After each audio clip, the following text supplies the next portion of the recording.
ને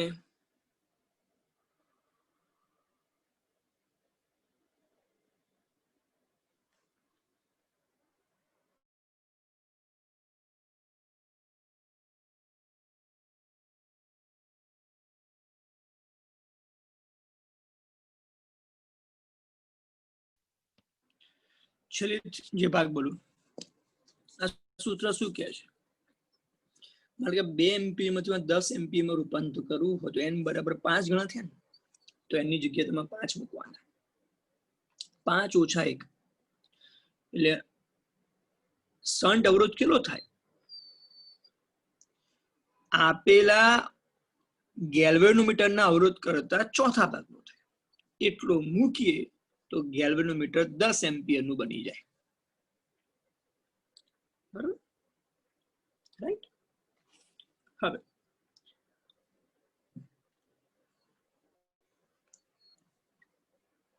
ગેલ્વેનોમીટર ને વોલ્ટ મીટરમાં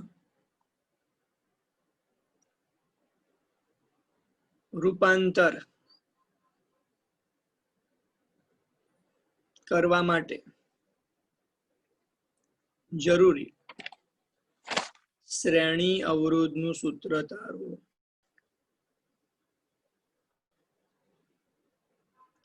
હવે એકચ્યુઅલી એમાં મુશ્કેલીઓ આવે, પણ બુકમાં લખ્યું નથી મુશ્કેલીઓ વિશે, એટલે મેં પીડીએફમાં પણ નથી લખ્યું. તો હું સમજાવું થોડું. ઓકે, પહેલા સમજીએ પછી આપણે આ સૂત્ર તારવીશું. માનો કે આપણી પાસે બેટરી છે, અહીં હું અવરોધ મૂકું, રાઈટ? એને સમાંતર વોલ્ટ મીટર મૂકું. અહીંથી પ્રવાહ અહીં આવે, આ જંકશન. પહેલો સવાલ થશે, આ બંને જગ્યાએ પ્રવાહ વહેંચાય?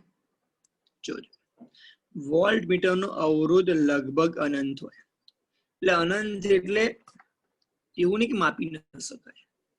અનંત એટલે એનું મૂલ્ય બહુ જ મોટું હોય. એટલે કેટલું હોય? 4000 થી 6000 ઓહ્મ, 7000 ઓહ્મ એવું હોય મૂલ્ય. તો વોલ્ટ મીટરનો અવરોધ બહુ વધારે હોય. અને વોલ્ટ મીટરનો અવરોધ વધારે હોય તો ત્યાં પ્રવાહ પસાર જ ન થાય. યાદ રાખવાનું, વોલ્ટ મીટર માંથી ક્યારે બી પ્રવાહ પસાર ન થાય, સીધો પ્રવાહ જતો રહે. વોલ્ટ મીટર કેટલો અવરોધ માપશે? તો આપણને ખબર છે, ઓહ્મનો નિયમ V = IR જેટલો માપે. અવરોધ છે, R લખ્યું. હવે સાંભળો, હું આ બેટરી હતી, આપણી પાસે અવરોધ જ છે. હું અહીંયા ગેલ્વેનોમીટર મૂકું તો શું થાય? ઇન્ટરેસ્ટિંગ થાય, જબરજસ્ત થાય. શું થાય? આનો અવરોધ RG તો ખરો જ. આ બંને સમાંતરમાં, એટલે નવું નામ આપો R'. સમાંતર બંનેનો શું કરવો પડે? ગુણાકાર. નીચે બંનેનો શું કરવો પડે? સરવાળો. આનો જે અવરોધ છે એ અનંત નથી હોતો. એટલે અહીંથી જ્યાં પ્રવાહ આવતો હશે, આ બે જગ્યામાં, એટલે આ પ્રવાહ આ બંને જગ્યાએ વહેંચાય. માન લો કે અહીંયા પ્રવાહ ગયો IG, આમાંથી પ્રવાહ પસાર થયો I'. કેટલો પ્રવાહ પસાર થયો? કેમ કે IG થોડો જતો રહ્યો, એટલે I' વધશે. તો ગેલ્વેનોમીટર કેટલો વોલ્ટેજ માપે? I' into R' જેટલો માપે.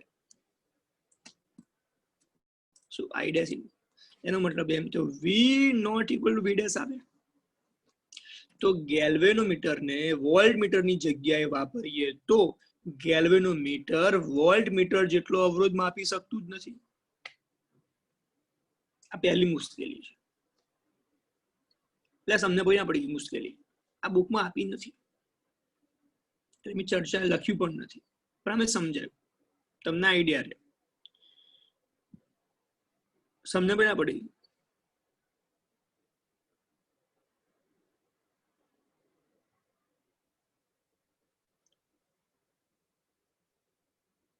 આ ક્લિયર છે ને? ઓકે. પાછા ગેલ્વેનોમીટર અતિ સંવેદનશીલ હોય, એટલે બ્લાસ્ટ પણ થાય. ફરી એકવાર બોલું, આ બેટરીમાંથી આવી પ્રવાહ આવ્યો, હું વોલ્ટ મીટરની જગ્યાએ ગેલ્વેનોમીટર વાપરું.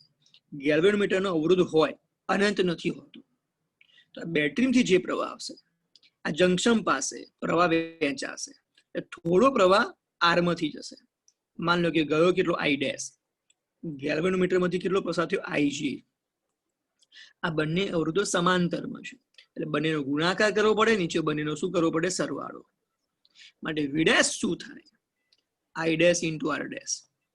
વી ડેશ શું થાય, આઈ ડેશ ઇન્ટુ આર ડેશ. આનો મતલબ એમ થયો કે જે વોલ્ટમીટર જે અવરોધ માપતું હતું, જે વોલ્ટમીટર જે વોલ્ટેજ માપતું હતું એ ગેલ્વેનોમીટર માપી શકતું નથી.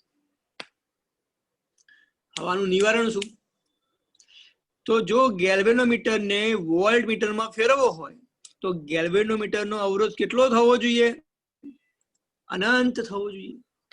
એટલે કે અવરોધ વધવો જોઈએ. એટલે વધવો હોય તો બીજો અવરોધ મૂકવો પડે. તો બીજો અવરોધ ક્યાં મૂકશો, શ્રેણીમાં મૂકશો. કેમ? આનો અવરોધ વધારવો હોય તો શ્રેણીમાં મૂકવો પડે. તો આપણે આકૃતિ બનાવીએ.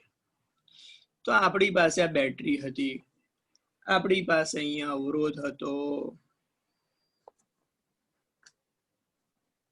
અહીંયા આપણી પાસે ગેલ્વેનોમીટર હતું. ગેલ્વેનોમીટરને આપણે અવરોધને નામ આપ્યું, આપણે આરજી નામ આપ્યું. બીજો અવરોધ શ્રેણીમાં મૂકવો પડે, એને શ્રેણી અવરોધ આર એસ કહેવાય. શું કહે? શ્રેણી કેપિટલ આર એસ, પેલો સ્મોલ આર એસ હતો. તો આજે આખી રચના બની એને શું કહેવાય, વોલ્ટમીટર કહેવાય. તો પ્રશ્ન છે આ કેટલો મૂકવો પડે, કેટલો મૂકવો પડે વિચારીએ. આ બે છેડા વચ્ચેનો વોલ્ટેજ વી છે, અહીંથી પ્રવાહ અહીં આવે છે આ જંકશન પાસે, એટલે અહીંથી પ્રવાહ જવાનો આઈજી જવાનો. આ આઈજી લગભગ 0 થવો જોઈએ તો જ આઈ મોટા ભાગનો પ્રવાહ અહીંયા જતો રહે.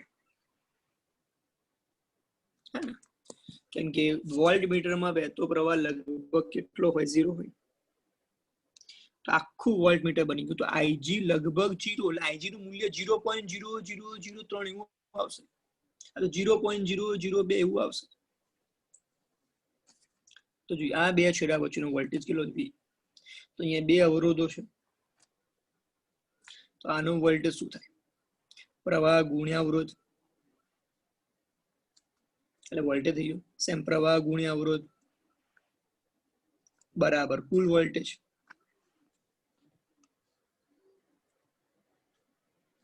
તો આઈજી ઇન્ટુ આર એસ કેટલો છે, આ પદ આમ જ્યારે માઇનસ થાય, આર એસ ના કરતા બનો, આઈજી નીચે આવશે.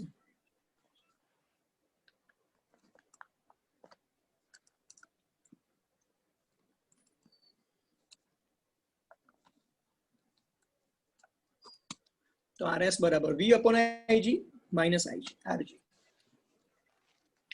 વી અપોન આઈજી માઇનસ આ શ્રેણી અવરોધનું સૂત્ર છે. તો વોલ્ટમીટરનો કુલ અવરોધ શું છે, તો દેખો બંને શ્રેણીમાં આઈજી પ્લસ આરએસ. પેલામાં શું આવ્યું યાદ કરો, આપણે લખી દીધું બંનેનો ગુણાકાર, નીચે બંનેનો સરવાળો. આનું મૂલ્ય લગભગ 0 ની નજીક હશે, આનું મૂલ્ય અનંત બરાબર હશે. એટલે 3000, 4000, 5000, 6000 એવો હશે આવશે આનો જવાબ. આપણે દાખલામાં જોઈશું, તમને યાદ કરાવીશ પાછું. બરખાવ પડી ગઈ, ખબર પડી ગઈ આખી?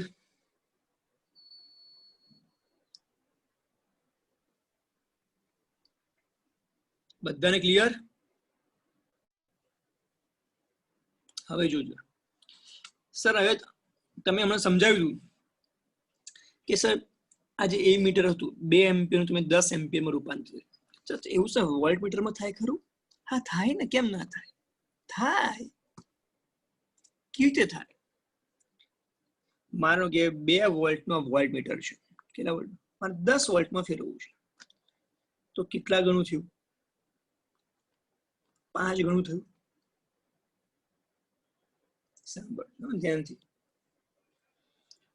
તો વોલ્ટ મીટર નો અવરોધ શું થાય? વી બરાબર વોલ્ટ મીટર નો અવરોધ પેલો આરજી, એનો પ્રવાહ શું છે? આઈજી. આઈઆર થયું આઈજીઆરજી. હવે વોલ્ટેજ ક્ષમતા મારે એન ગણી કરવી છે, તો વી ડેશ એન વી થાય. પહેલા તો વી હતો, વી એટલે કેટલા? 2 વોલ્ટ. વી ડેશ એટલે 10 વોલ્ટ, એન એટલે 5. તો વી ડેશ બરાબર એન વી શું લખાશે?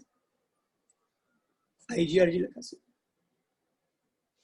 તો શ્રેણી અવરોધ કેટલો મૂકવો પડે? સૂત્ર શું હતું? V upon I G. પણ નવો શું આવે? V dash upon IG minus R G. સૂત્ર હતું વી ડેશ મૂકી, આપણે વી ડેશ ની કિંમત મૂકીશું. અરે બહુ સરળ છે, તો બહુ સરળ છે. આ ગયા બંનેમાંથી આરજી કોમન નીકળશે, કૌંસમાં શું વધશે?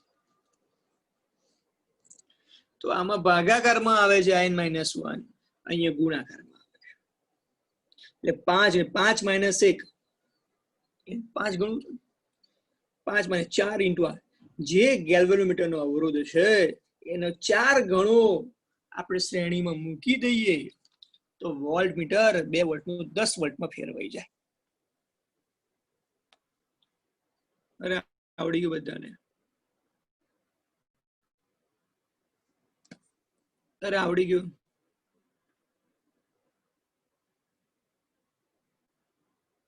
ચેપ્ટરની બધી થિયરીઓ પૂરી, કોઈ બાકી નથી. હવે એક થિયરી વિદ્યાર્થીને સર લોરેન્સ બર્નનું સૂત્ર પ્રૂફ કરી બતાવો ને, આપણે જે સાબિતી. ઓકે, હું એ બતાવું, એ પ્રૂફ કરીને બતાવું તમને લોરેન્સ બર્નનું સૂત્ર. Just a minute.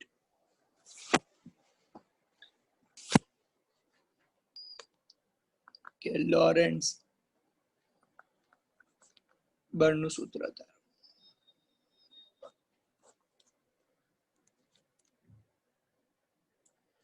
માનો કે ધારો કે એલ લંબાઈ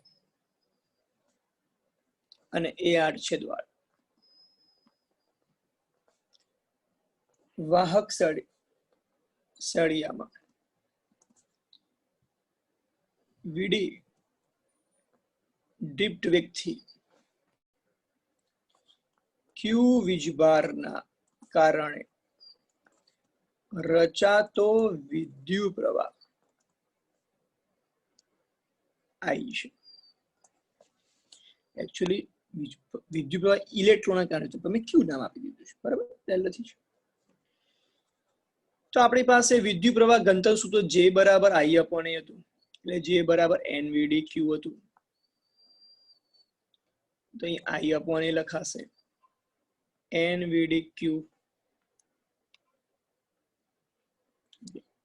તો અહીં સદિશ પછી લખીએ છીએ. તો આઈ બરાબર શું લખાશે? એનવીડી ક્યુ ઇન્ટુ એ થશે. હવે આ બંને બાજુ, આ સળિયાની બંને બાજુ ડીએલ વડે ગુણતા,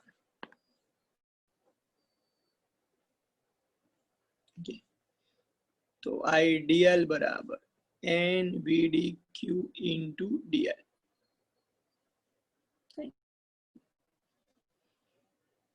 હવે આટલા આ જે વિદ્યુત પ્રવાહ આધારિત ખંડને છે, આઈડીએલ વિદ્યુત પ્રવાહ આધારિત ખંડને સમાન ચુંબકીય ક્ષેત્ર બી માં મુકતા એના પર લાગતું બળ શું થાય? તો આપણે પણ સૂક્ષ્મ એટલે ડીએફ થાય. આઈડીએલ ક્રોસ બી સૂત્ર સૂક્ષ્મ, તમે ખંડ સૂક્ષ્મ ડીએફ એમ લાઈન, હા ને, પ્રવાહ આધારિત ખંડ પર લાગતા બળનું સૂત્ર હતું. આપણે સાબિત કર્યું હતું આ સૂત્ર. કિંમત અહીંયા મૂકશો, એન વીડી ક્યુ એ ડીએલ ક્રોસ બી હવે જો આ ડીએલ અને વીડી એક જ દિશામાં છે માટે સદિશ આને હું આપી શકું વીડી ને, તો લખું ડીએલ અને વીડી એક જ દિશામાં હોવાથી તો અહીં લખું છું એન, પછી લખું છું એ ડીએલ, પછી ક્યુ વીડી ક્રોસ બી. સદિશ વીડી પર એક જ દિશામાં સદિશ બદલી શકાય. યાદ કરો એ ડીએલ ને આપણે કદ કહેતા, આ કદ થયું એન વડે ગુણ્યા કદને એન વડે ગુણું તો એકમ કદમાં રહેલા વીજભારની સંખ્યાને આપણે શું કહેતા, સ્મોલ એન કહેતા. તો વી કદમાં રહેલા વીજભારની સંખ્યાને શું થાય, તો એનો મતલબ એમ થાય, ફરી સમજાવું, આ નંબર એક આપો, નંબર 2 આ સમજાવો અહીંથી.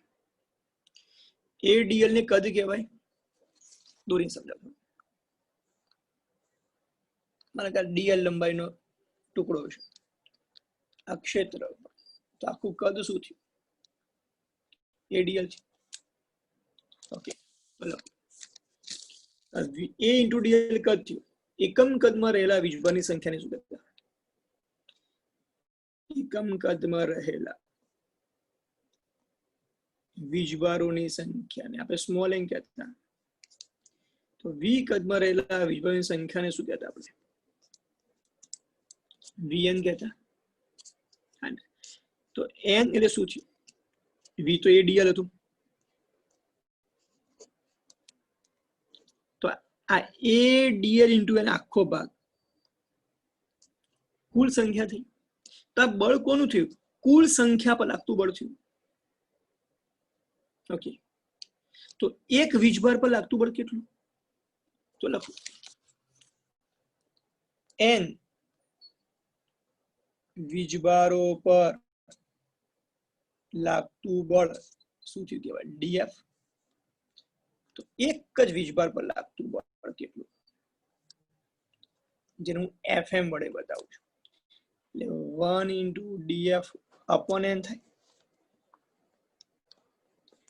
ડીએફ કેટલા, એન એ ડીએલ ક્યુ વીડી ક્રોસ બી હતું, એન કેટલા છે, એ ડીએલ ઇન્ટુ એન આ જશે, માટે એફએમ બરાબર ક્યુ વી ક્રોસ બી.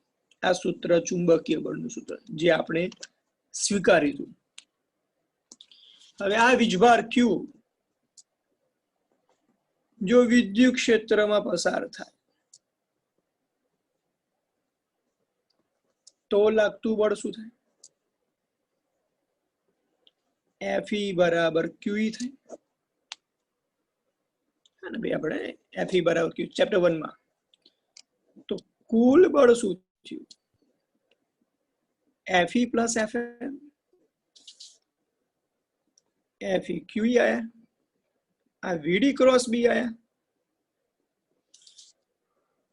ક્યુ ને આપણે કોમન કાઢીએ,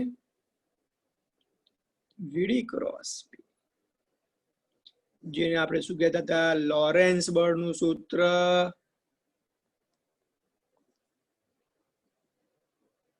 બોલા આવડે થિયરી,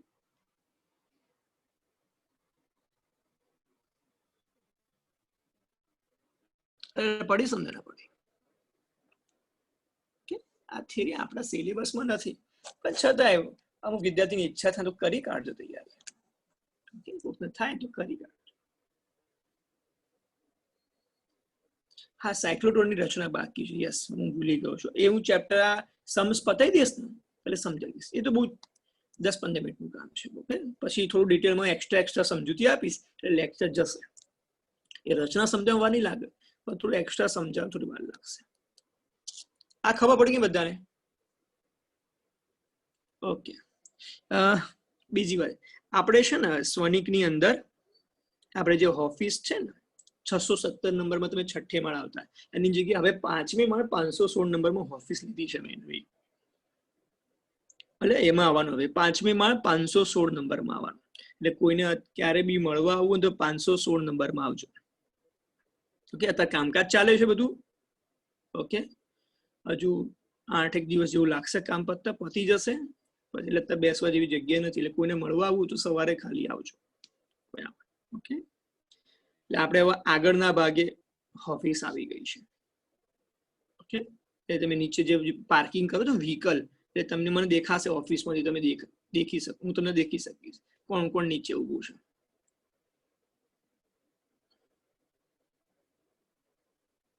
બરાબર, ઓકે.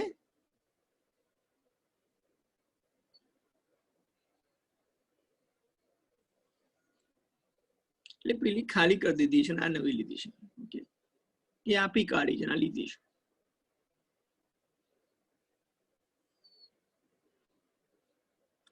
ખુલશે ક્લાસ, ધીમે ધીમે ખુલશે, ચિંતા ના કરશો. બરોબર, આજનું બધું ક્લિયર થઈ ગયું બધાને? લેક્ચર નો કોઈ ડાઉટ છે?